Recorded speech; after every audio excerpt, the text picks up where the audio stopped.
नमस्कार बच्चों, आप देखना शुरू कर चुके हैं online classes for class 12 physics. इसमें आज हम पढ़ते हैं चैप्टर 2 में energy stored in A charge capacitor.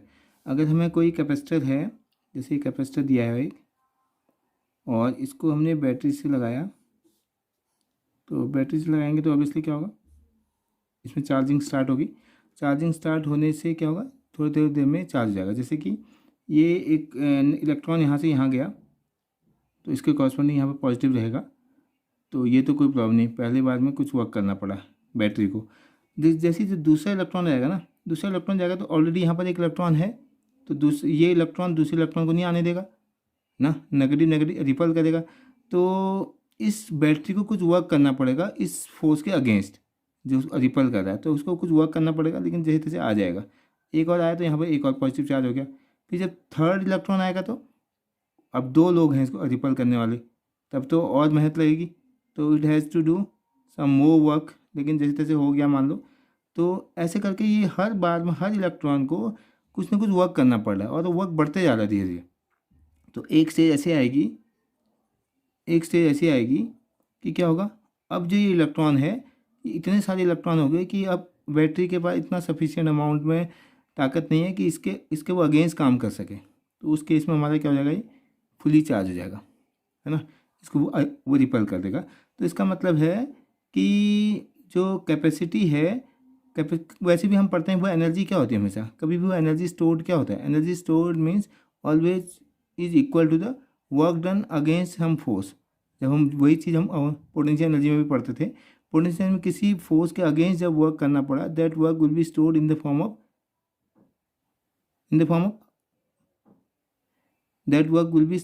Of potential energy. तो वही पोटेंशियल एनर्जी यहाँ पर भी रहेगा, तो वो उसी को हम निकालने की कोशिश करते हैं। तो हमें अल्टीमेटली वर्क निकालना है मतलब। तो लेट अस सपोज स्टार्टिंग में 0 चार्ज था, और आते आते लास्ट में नेट चार्ज हो गया क्यू चार्ज तक हमने इसको फुली चार्ज कर दिया, और हमारा कैपेसिटर फुली चार्ज हो गया। इसकी कैपेसिटी मान लो C है, तो हमें कितना वर्क करना पड़ेगा। तो we know that the formula C equal to Q upon V is the capacitance of the capacitor, और इसमें वोल्टेज V है और इसमें चार्ज हमारा Q एक्वायर्ड हो गया। तो कितना वर्क करना पड़ेगा, तो dW इक्वल टू, क्योंकि वर्क धीरे धीरे बढ़ते जा रहा है तो हम स्टेप बाय स्टेप करेंगे। dW इक्वल टू आएगा, वो इक्वल टू क्या होता है, V into Q. DQ charge, पहला DQ चार्ज आया उसकी वजह से कुछ वर्क करना होगा, दूसरा DQ चार्ज आया फिर उसकी वजह से कुछ वर्क करना पड़ेगा। So total work done will be, we can indicate this net work done equal to integration of VDQ where the Q starts from 0, जब वो बिल्कुल चार्ज नहीं था और उसको फाइनली हमने फुली चार्ज कर दिया कैपिटल Q या Q तक।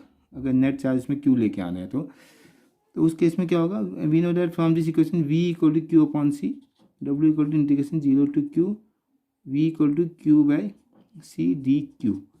तो इसी को और सॉल्व करेंगे तो 1/C कांस्टेंट हो गया, Q का इंटीग्रेशन हो गया Q square by 2 with the limit 0 to Q। If you substitute this you will get 1/C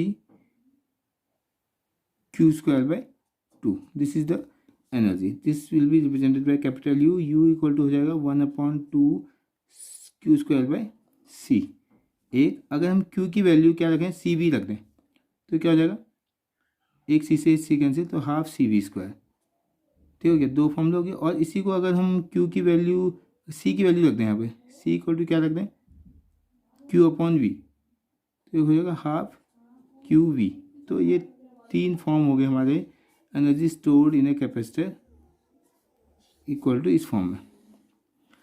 अगर इसी को थोड़ा सा और आगे जाएं, एनर्जी स्टोर्ड को हम for if you consider a parallel plate capacitor, for the parallel plate capacitor we know that U equal to half CV square ले लें मान लो, and C for the parallel plate capacitor C equal to epsilon naught A, K भी लगा दें मान लो, A over D।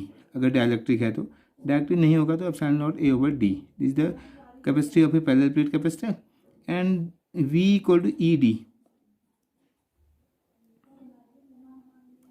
इसको हम जब K की वैल्यू 1 होगा तब C इक्वल टू हम लिख सकेंगे, C की वैल्यू क्या लिखेंगे, epsilon naught A over D ये है, और V इक्वल टू ED होता है, तो इसकी वैल्यू भी यहाँ रख सकते हैं।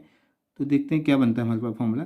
सो capital U equal to 1/2 C equal to हो गया epsilon naught A over D and the V square, V है यहाँ पर पोटेंशियल, वी हो जाएगा E square D square divided by on, divided by तो है ही ऑलरेडी, एक डी से एक डी कैंसिल हो गया.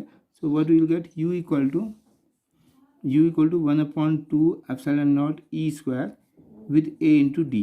ए एंड डी को हम बोल सकते हैं वॉल्यूम. तो u अपॉन वी को हम बोल सकते हैं small U. Energy density equal to 1/2 epsilon naught E square is the energy density of A